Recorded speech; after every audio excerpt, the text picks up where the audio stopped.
Narayan Narayan and hi, I am Seema and आप सबका तन्ना defence academy में एक बार फिर से स्वागत है। एंड आई होप आप सब लोग बहुत अच्छे होंगे। आज हम फिर से आर्मी क्लर्क का जो है वो टेस्ट पेपर करेंगे। तो हम बिना टाइम वेस्ट के हमारा आज का टेस्ट पेपर जो स्टार्ट करते हैं। एज यूजुअल फर्स्ट सेक्शन हमारा जीके का रहता है। तो देखिए क्वेश्चन नंबर फर्स्ट, निम्नलिखित में से किस परिस्थिति में मांग का नियम असफल हो जाता है? निम्न स्तरीय वस्तुएं, सामान्य वस्तुएं, गौण वस्तुएं, निम्न स्तरीय वस्तुएं तथा गौण वस्तुएं दोनों। तो किस परिस्थिति में मांग का नियम असफल हो जाता है? वो है आपका निम्न स्तरीय वस्तुएं। ऑप्शन नंबर ए आपका करेक्ट आंसर हो जाएगा।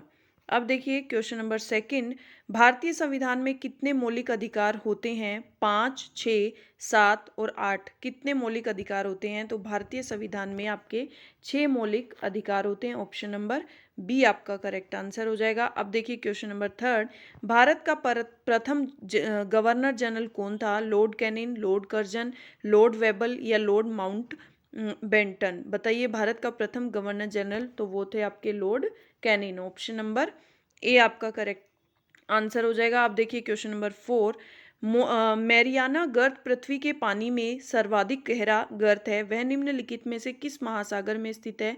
अंध महासागर, आर्कटिक महासागर, हिंद महासागर या प्रशांत महासागर? तो वो है आपका प्रशांत महासागर।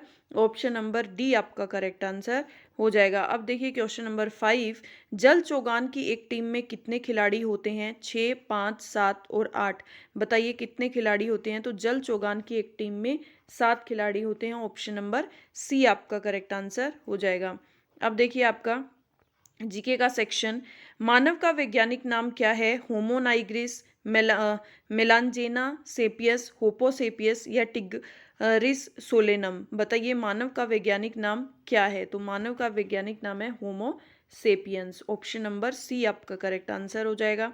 अब देखिए क्वेश्चन नंबर सेवन, आधुनिक पुष्पी पादपों में 4 गुरु बीजाणुओं में से कार्यशील और अपविकसित गुरु बीजाणुओं का अनुपात क्या है? 2:2, 1:3, 3:1 या 4:0? बताइए कौन सा है? तो वो है आपका ऑप्शन नंबर बी 1:3।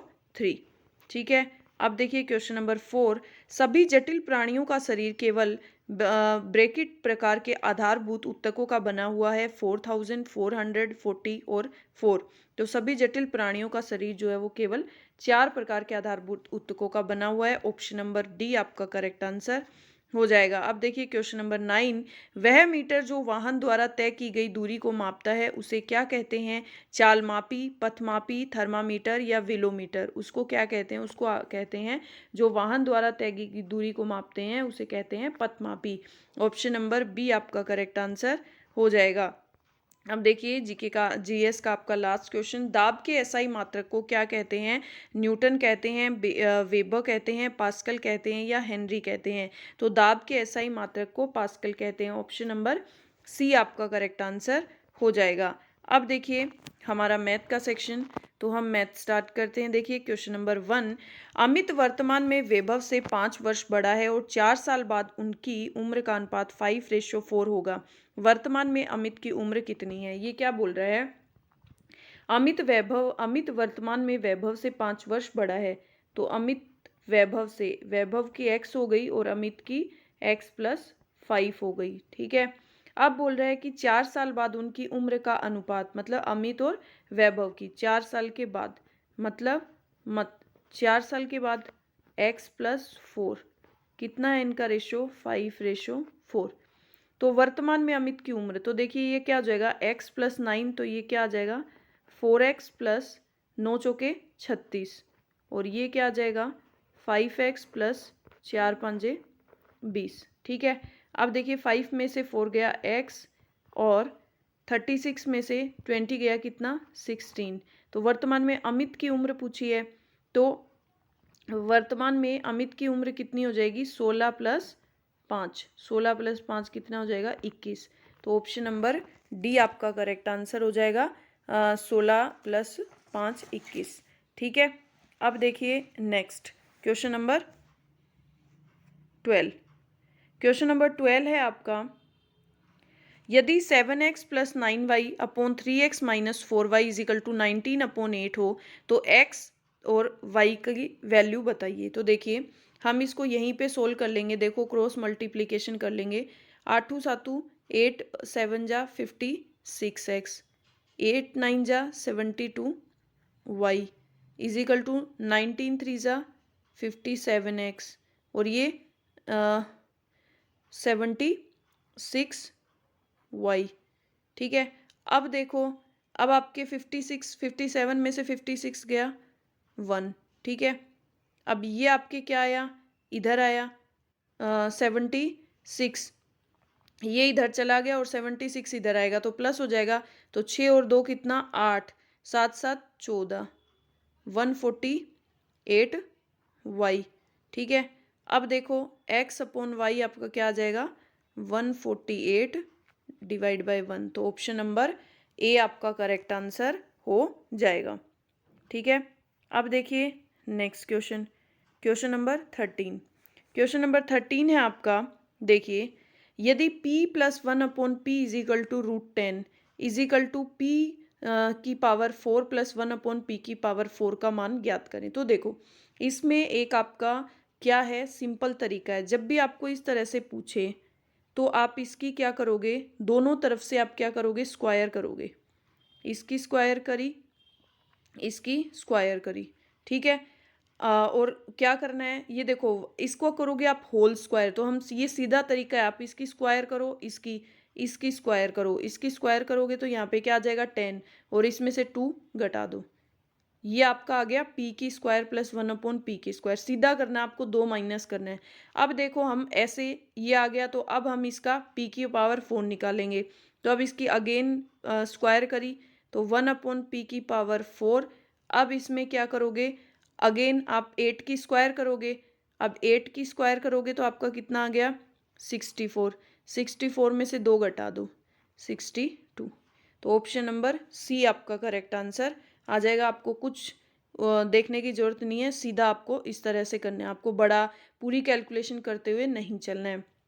देखो निश्चित बिंदुओं से गुजरने वाले वृत्तों की सर्किल की कुल संख्या क्या होगी। तो 2 निश्चित बिंदुओं से जो गुजरते हैं सर्किल, उसकी जो संख्या क्या होगी, वो होगी अनंत। कितने भी जो है वो व्रत जो है हो सकते हैं। ठीक है, अब देखिए क्वेश्चन नंबर 15। क्वेश्चन नंबर 15 है आपका, एक मशीन का मूल्य 20% वार्षिक दर से कम होता है यदि उसका वर्तमान मूल्य 96,000 है और वो क्या हो रहा है, कम हो रहा है, कितने से 20% से। तो आपको क्या निकालना है, उसकी 2 साल पहले की वैल्यू निकालनी है। तो 80 इंटू 100 यही करेंगे। अब देखो इसकी वैल्यू निकाल लेते हैं। अब इसकी वैल्यू निकालेंगे, 2 0 से 2 0 गया। अब देखो 8 से इसको कट करते हैं, 8 1 जा 8, 8 2 जा 16। ठीक है, ये आ गया आपका 12,000। ठीक है, 12,000 आ गया। अब देखो, अब ये कटता है, काट लो, 8 1 जा 8, बच गया 4 8 5 40, ये 1500। तो ये कितना आ जाएगा आपका 1,50,000। ऑप्शन नंबर सी, 2 साल पहले की वैल्यू कितनी थी उसकी, 1,50,000। अब देखिए क्वेश्चन नंबर 16। क्वेश्चन नंबर 16 है आपका, रमन का 5 दिनों का औसत इतना है, 5 दिनों का इतना है तो टोटल कितना हो जाएगा, 13 5 जा 65। तो कितना हो जाएगा टोटल हो जाएगा 650। ठीक है, अब बोल रहे हैं 4 दिनों का व्यय क्रम से कितना है, इतना इतना इतना, तो 5वें दिन का, तो इनको ऐड करके 650 में से लेस कर देंगे। तो ये कितना आ गया, देखो 5 और 5 10, कैरी लग गया 1। ठीक है, अब 8 और 2 10, 10 और 6 16, 16 और 1 7। ठीक है, अब 1 2 3 और 4, अब इसमें से लेस कर दो 0, 15 में से 7 गया, 5 और 3 5 3 8 और फिर यहाँ पे बच गया आपका 5 में से 4 गया 1। तो आंसर आपका 180। तो 180 ऑप्शन में है। तो आपका 5वें दिन का एक्सपेंस कितना हो गया, 180। ठीक है, समझ आया। अब देखिए क्वेश्चन नंबर 17। 8,000 की एक राशि को 7% वार्षिक की दर से चक्रवृद्धि ब्याज पर उधार दिया जाता है तो 2 वर्ष के पश्चात मिश्र धन क्या होगा। तो ये बोल रहा है कि 8,000 को कितनी 7% चक्रवृद्धि ब्याज की दर से, तो 107 7% दिया जाता है 107/100। अब इसको कट कर लो, 2 जीरो से 2 जीरो गया, 1 जीरो से 1 जीरो। अब 107 को 107 से मल्टीप्लाई करोगे तो कितना हो जाएगा 114, और 7 7 जा कितना होता है 49। अब इसको आप 8 से मल्टीप्लाई कर लो, तो ये 8 से मल्टीप्लाई कर लेंगे तो सीधा हम पॉइंट लगा देंगे तो हमारे लिए ईजी हो जाएगा। तो 8 9 जा कितना होता है 72। देखो वैसे तो आंसर ऑप्शन नंबर सी आएगा क्योंकि लास्ट में 2 किसी के भी नहीं है, लेकिन हम चेक कर लेते हैं। 8 9 जा 72, 7 कैरी, 8 4 जा 32, 32 और 7 कितना आ जाएगा 32 चुके 32, ये कितना आ जाएगा 9। मतलब आपका आंसर क्या हो जाएगा, और कोई है नहीं, हमें देखने की जरूरत नहीं, यही आ रहा है। तो ऑप्शन नंबर सी आपका करेक्ट आंसर हो जाएगा। ये पॉइंट लग जाएगा जब डिवाइड करेंगे तो, ठीक है। अब देखिए क्वेश्चन नंबर 18।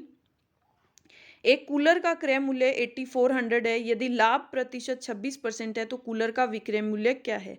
देखिए आपका कूलर का क्रय मूल्य है 8400 और इस पे प्रॉफिट कितना हो रहा है 26% का, तो 126। अब हमें इसकी सेल प्राइस निकालनी है, तो 126 को किससे मल्टीप्लाई कर दो, 126 को कर दो आप 84 से मल्टीप्लाई कर दो, ठीक है। तो देखो हम ये मल्टीप्लाई करके देखते हैं,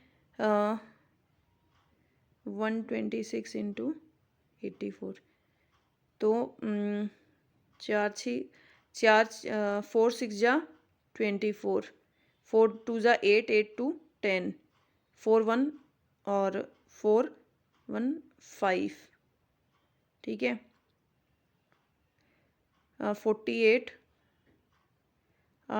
16 और 4 20, 8 1 जा 8 और 2 10, ये कितना आ गया आपका 48501। तो ऑप्शन नंबर सी आपका करेक्ट आंसर हो जाएगी। इसकी सेल प्राइस कितनी हो जाएगी 10,584, ठीक है। अब देखिए क्वेश्चन नंबर 19। एक वर्ग का परिमाप 22 सेंटीमीटर है, इसका क्षेत्रफल ज्ञात करें। तो वर्ग का परिमाप, स्क्वायर का परिमाप आपका क्या होता है, परिमाप होता है भुजा 4 इंटू भुजा, ठीक है। ये कितना है 22, तो आपकी भुजा कितनी आ गई 11/2।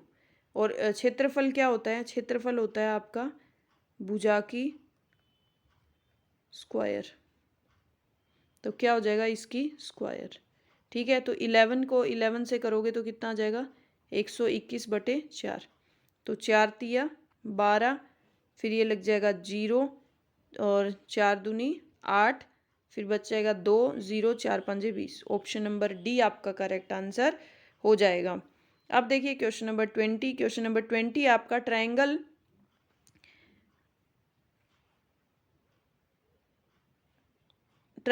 ABC में बी एक समकोण है, ये आपका ट्रायंगल है, बी आपका समकोण है मतलब 90 डिग्री का। यदि कोट ए आपका 815 है तो कोट ए, तो ए बी और सी, तो कोट ए आपका क्या है 8/15, तो कोट ए मतलब बेस अपॉन परपेंडिकुलर, तो ये क्या हो जाएगा 8 और ये क्या हो जाएगा 15। तो अब हम क्या निकाल लेंगे ए सी, आपको कोस सी चाहिए ना, तो अब हम क्या निकाल लेंगे ए सी निकाल लेंगे। तो ए सी हमें पता है, ए सी इज इक्वल टू क्या होता है √ ए बी की स्क्वायर और प्लस बी सी की स्क्वायर। अब देखिए ए बी कितना है 8 8 64 और ये कितना है 15 15 कितना हो जाएगा 225, ठीक है। अब इनको ऐड करेंगे कितना हो जाएगा 5 और 4 9, 6 2 8 2, ये कितना आ जाएगा आपका 17। ए सी कितना आ गया 17। तो कोस सी जो है वो आपका क्या हो जाएगा BC upon AC, cos C, BC upon AC मतलब 15/17। ऑप्शन नंबर डी आपका करेक्ट आंसर हो जाएगा, 15/17। ठीक है, अब देखिए आपका मैथ का सेक्शन कंप्लीट हो गया। अब हम आते हैं हमारे कंप्यूटर के सेक्शन पे। देखिए, मूल निवेश निर्गम प्रणाली कंप्यूटर में विद्यमान रहती है। हार्ड डिस्क पर यादृच्छिक अभिगम स्मृति में केवल माउस स्मृति में उपयुक्त में से कोई नहीं। तो ऑप्शन नंबर बी यादृच्छिक अभिगम स्मृति के अंदर कंप्यूटर में विद्यमान रहती है।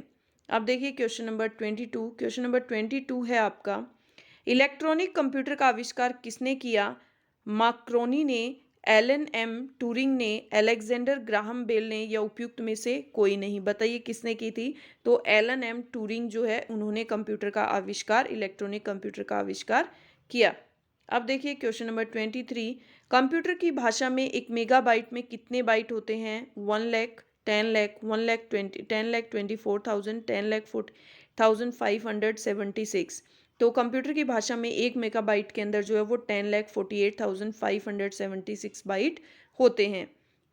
अब देखिए क्वेश्चन नंबर 24 है, सुपर कंप्यूटर के लिए शब्द लंबाई रेंज होता है 16 बिट तक, 32 बिट तक, 64 बिट तक, 128 बिट तक। तो सुपर कंप्यूटर के लिए शब्द लंबाई का रेंज जो है वो 64 बिट तक होता है। ऑप्शन नंबर सी आपका करेक्ट आंसर हो जाएगा। अब देखिए क्वेश्चन नंबर 25, कंप्यूटर वायरस एक प्रकार का सॉफ्टवेयर है जो मुख्यतः नष्ट करता है आंकड़ों को, उपकरणों को, प्रोग्रामों को, हार्डवेयर को। तो वो किसको? कंप्यूटर वायरस एक प्रकार का सॉफ्टवेयर है जो जनरली किसको नष्ट करता है? वो करता है प्रोग्रामों को। ऑप्शन नंबर सी आपका करेक्ट आंसर हो जाएगा। ठीक है, अब आपका क्या आता है? सबसे मेन सेक्शन जो कि सबसे ज़्यादा स्कोरिंग, वो है आपका इंग्लिश का। तो अब हम देखो इंग्लिश का सेक्शन करेंगे, इसको ध्यान से पढ़िएगा। देखिए, 200 years after Malthus predicted that population growth would overtake food production by a margin of 256 to 9, the simple fact is that food production has always been ahead of the population growth।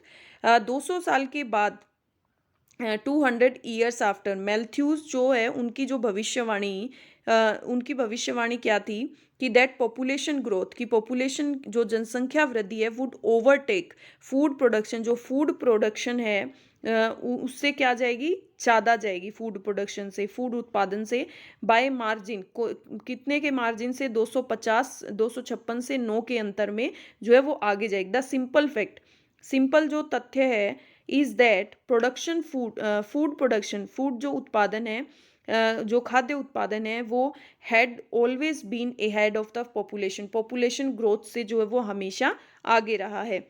मैल्थ्यूज doomsday prediction simply did not come true due to the two major reason. जो Malthus जो कयामत जो दिन है, वो dooms जो day दिन है, prediction simply, उनकी जो प्रिडिक्शन भविष्यवाणी है, डिड नॉट कम ट्रू, वो सत्य नहीं हुई, due to two major reasons, दो रीजन की वजह से। फर्स्ट, तो population did not grow geometrically, एक तो पॉपुलेशन जो जनसंख्या वृद्धि है वो ज्यामितिक तरीके से नहीं बढ़ी। And birth rates in all western centuries fell during the 20th century. और जो बर्थ रेट है, जो जन्म दर है ये वेस्टर्न कंट्रीज़ के अंदर, जो है देशों में, वहाँ पे फेल ड्यूरिंग द 20वीं शताब्दी में जो जनसंख्या, जो जन्म दर है उसमें क्या आई है? गिरावट आई है।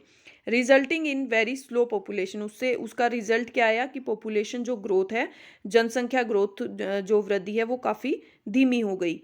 Over the past quarter century, जो पास जो 3 माही जो सेंचुरी है, birth rates have been falling in the developing countries, उसमें जो तिमाही जो सेंचुरी है उसके अंदर जो बर्थ रेट, जो जन्म दर है विकासशील देशों में, उसकी दर क्या हुई है? गिरी है। सेकंड, मॉडर्न एग्रीकल्चरल प्रैक्टिसेस, जो दूसरा जो आधुनिक जो कृषि जो प्रैक्टिसेस हैं, एंड बेटर इरिगेशन, जो सिंचाई की जो अच्छी फैसिलिटी है, उनका रिजल्ट है इन ट्रमेंडियस ग्रोथ।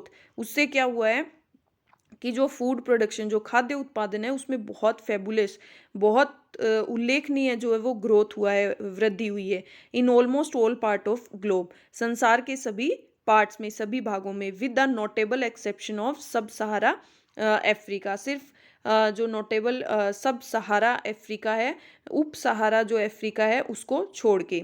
देयरफॉर इसीलिए at the global level the Malthusian doomsday never befall on us. इसीलिए जो पूरे संसार पे ग्लोबल जो लेवल है उस पे जो मैल्थूशियन जो का जो दिन है वो नेवर बी फॉल ऑन अस, हमारे पास कभी नहीं आया, हमारे साथ मतलब वैसा कभी नहीं हुआ। India's population grew by about 2.5 times in past 45 years. India की जो पॉपुलेशन है, जनसंख्या है, बढ़ी वो बाय अबाउट 2.5 टाइम्स, दो एंड 2.5 टाइम मतलब 2.5 टाइम बढ़ी वो इन द पास्ट, मतलब 2.5 बार जो है वो बढ़ी पास्ट 45, पिछले जो 45 ईयर्स है उनमें, फ्रॉम 361 मिलियन से 1951 में टू एन एस्टिमेटेड 1995 में कितनी हो गई 916, तो मतलब कितनी बढ़ी, 2.5 गुना बढ़ी वो लगभग। But during the same period, लेकिन सेम पीरियड में इंडिया का जो फूड ग्रेन है production grew by nearly 4 time from 51 million ton in 1951 to 191 million ton in 19 की। लेकिन जो उसी दौरान जो इंडिया का खाद्य जो उत्पादन है वो ग्रू बढ़ा नियरली 4 टाइम, 4 बार बढ़ा वो, 4 टाइम, फ्रॉम 51 मिलियन 1951 में 51 मिलियन टन, और 1995 में कितना हो गया 191, तो ये 4 गुना बढ़ा।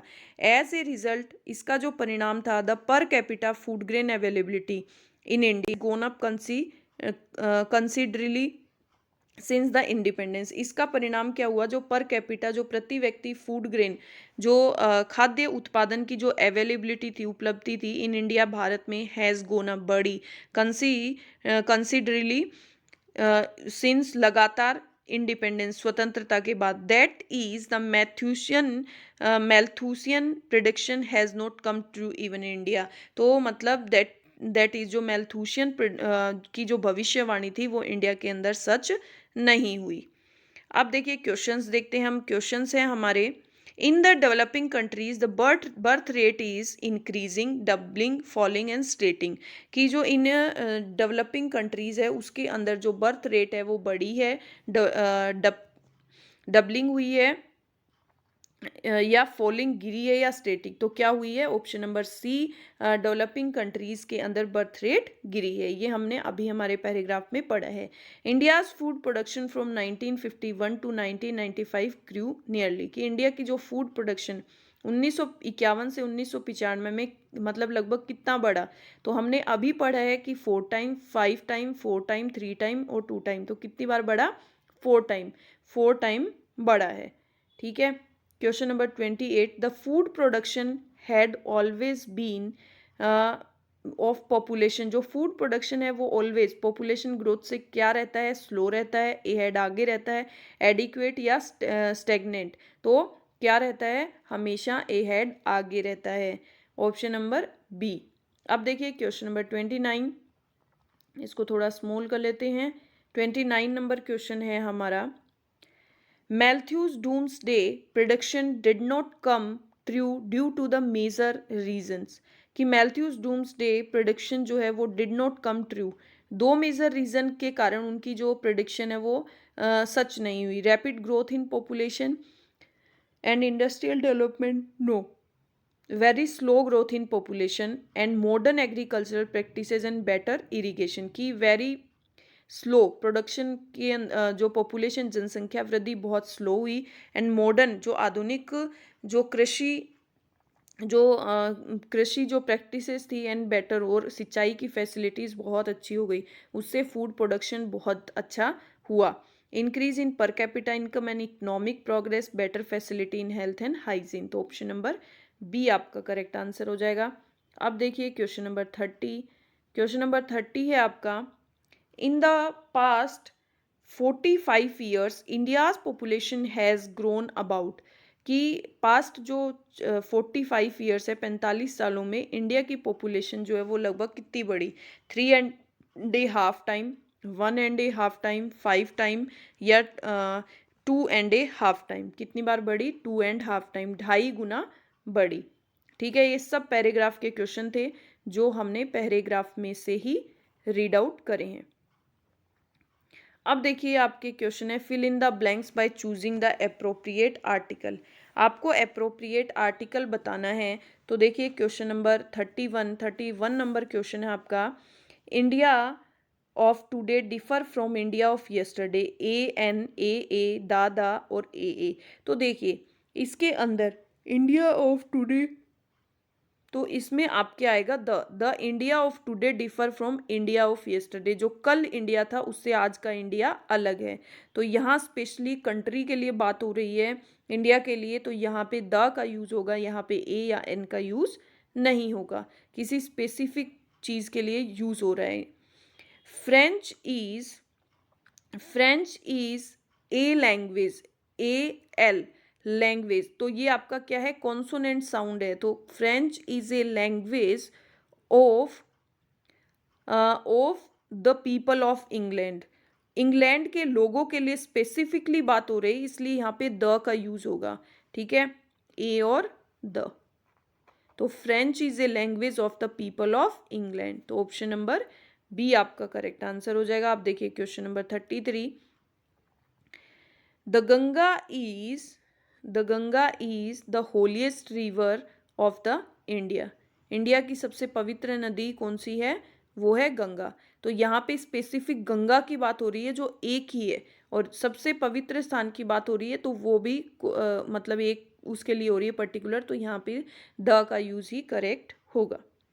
अब देखिए आपको fill in the blank with the correct परिपोजिशन।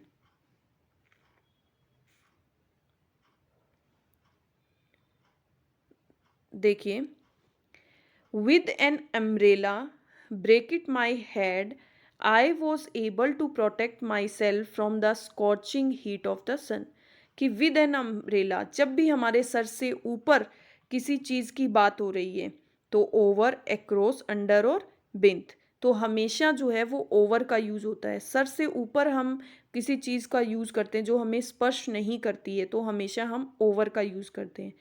कि अम्ब्रेला जो है वो मेरे ओवर माई हेड, मेरे हेड के ऊपर है। आई वॉज एबल, मैं योग्य था, टू प्रोटेक्ट, बचाने में, माई सेल्फ, खुद को, फ्रॉम द स्कोचिंग हीट, जो जलाने वाली हीट, जो गर्म हीट थी सूर्य की, उससे।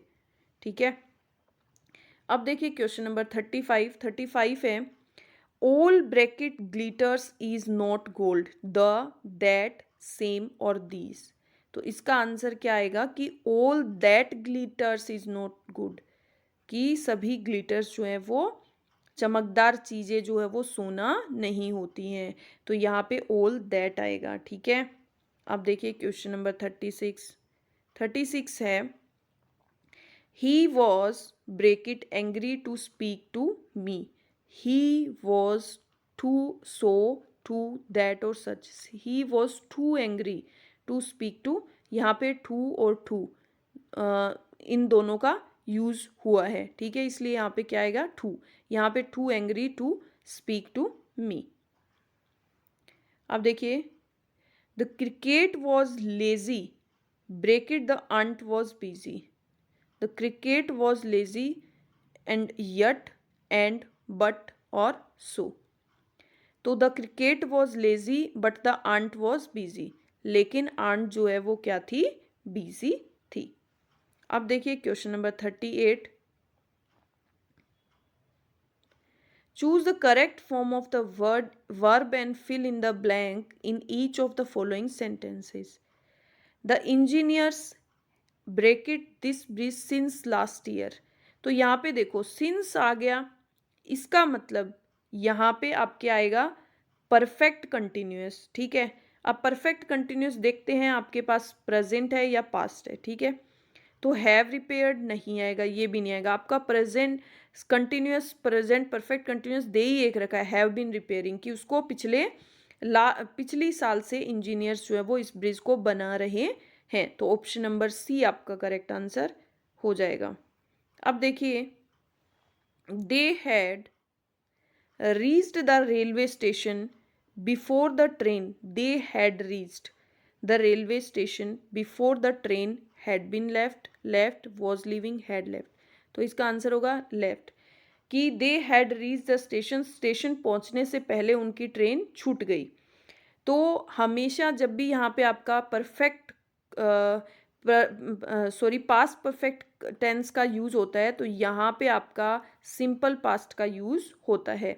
ये दो का कॉम्बिनेशन होता है, सिंपल पास्ट का और सिंपल परफेक्ट पास्ट परफेक्ट का। तो यहाँ पे आपका परफेक्ट आ गया, तो यहाँ पे आपका सिंपल पास्ट आएगा। क्वेश्चन नंबर 40, क्वेश्चन नंबर 40 है you break it borrow books from me, should can could might, तुम जो है वो बुक मुझसे उधार ले सकती हो, तो you can borrow books from me, तो ऑप्शन नंबर बी आपका करेक्ट आंसर हो जाएगा। अब देखिए question number 41, everybody has heard of Mother Teresa, कि एवरीबडी हैज़ हियर्ड सुनते हैं किसको, मदर टेरेसा को, तो आपको इसको इंटेरोगेटिव में चेंज करना है। तो किस तरह से करोगे, तो हेल्पिंग वर्ब हमेशा क्या आ जाती है, आगे आ जाती है, ठीक है। हेल्पिंग वर्ब के बाद आपकी क्या आता है, सब्जेक्ट आता है, तो has everybody heard of Mother Teresa, तो आपका फर्स्ट वाला ही सही हो जाएगा, इसमें कोई हेल्पिंग वर्ब आपकी चेंज नहीं होती है, ठीक है।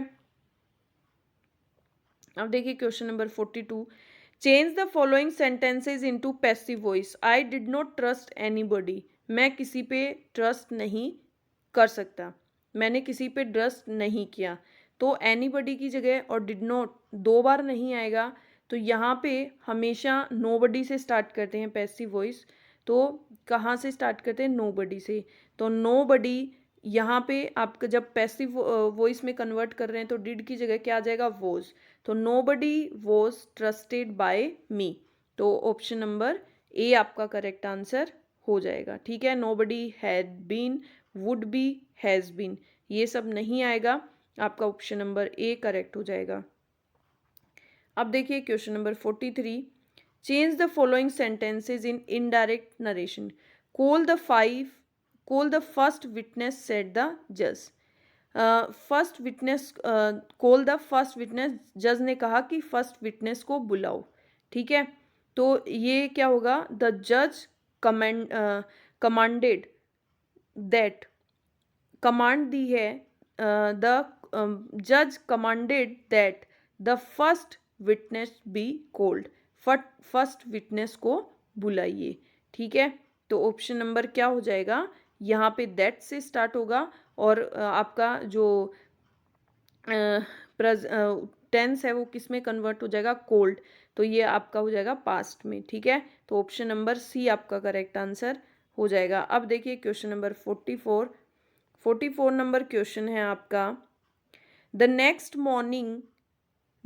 मॉर्निंग वी वोक अप, अगली सुबह हम उठे, एंड फाउंड दैट, और पाया, इट वॉज स्नोइंग, क्या हो रही थी, स्नोइंग हो रही थी, मतलब बर्फ गिर रही थी, तो क्या हो जाएगा आपका QRP, तो ऑप्शन नंबर ए आपका करेक्ट आंसर हो जाएगा QRP। अब देखिए question number 45, Bachendri Pal became the first Indian women to reach the peak of Mount Everest, जो फर्स्ट इंडियन वुमेन थी जो माउंट एवरेस्ट की चोटी पे चढ़ी, ठीक है। तो RPQ, तो RPQ ऑप्शन नंबर बी आपका करेक्ट आंसर हो जाएगा। अब देखिए question number 46, select the correct alternative which is the best substitute of the phrase, a person who rights for newspaper and magazines, एक पर्सन जो लिखता है न्यूज़पेपर और मैगजीन, जर्नलिस्ट, एक्टिविस्ट, एल्केमिस्ट या बायोलॉजिस्ट, बताइए। तो एक पर्सन जो न्यूज़पेपर और मैगजीन लिखता है तो ऑब्वियसली उसको क्या बोलेंगे, जर्नलिस्ट, ऑप्शन नंबर ए आपका करेक्ट आंसर हो जाएगा। अब देखिए क्वेश्चन नंबर 47 है, choose the alternative which is the best express the meaning of given word, lethal, तो लेथल का मतलब क्या होता है, लेथल का मतलब होता है जानलेवा, कोई हमला करता है जानलेवा, तो शार्प का मतलब तेज, मैलिग्नेंट का मतलब क्या होता है, घातक, इसका मतलब भी क्या होता है, घातक, खतरनाक, तो ऑप्शन नंबर बी आपका करेक्ट आंसर हो जाएगा। होलसम मतलब पौष्टिक और काइंड मतलब दयालु, तो इसका लेथल मतलब घातक, जानलेवा, और इसका मैलिग्नेंट हो जाएगा घातक। अब देखिए क्वेश्चन नंबर 48 है, choose the one which is opposite in meaning of the given word ब्रीडल।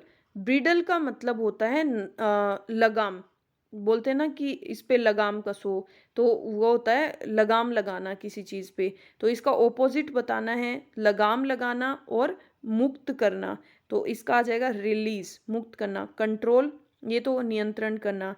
Less का मतलब होता है पट्टा, और कर्व का मतलब होता है कंट्रोल, तो ऑप्शन नंबर ए आपका करेक्ट आंसर हो जाएगा, मुक्त करना। ठीक है, अब देखिए question number 49, choose the alternative which is the best meaning of idiom और फ्रेज।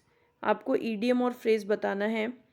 हेल फ्रॉम का मतलब होता है किसी स्थान से आना, out of the game no, very confident no, to come from या कहीं से आना, टू कम फ्रॉम आना, काम एंड कंपोज्ड, ये नहीं होगा, ऑप्शन नंबर सी आपका करेक्ट आंसर हो जाएगा। अब देखिए question number 50, a shot in the dark, a shot in the अंधेरे में तीर चलाना, तो मतलब an attempt that is not expected to succeed और वेरी लिटिल चांस ऑफ, कि एक अटेम्प्ट ऐसा करना नॉट एक्सपेक्टेड, हमें सक्सीड का जो है वो कोई एक्सपेक्टेड नहीं होता, लेकिन बहुत कम चांसेस होता है कि वो काम कर जाए, चांस हो भी सकता है, तो ऑप्शन नंबर ए ही आपका करेक्ट आंसर हो जाएगा। ठीक है, तो अब देखिए आपका ये टेस्ट सीरीज जो है वो कंप्लीट हो गया। कल हम एक नए टेस्ट सीरीज के साथ मिलेंगे। आई होप ये आपके लिए बेनिफिशियल होगा। बाय।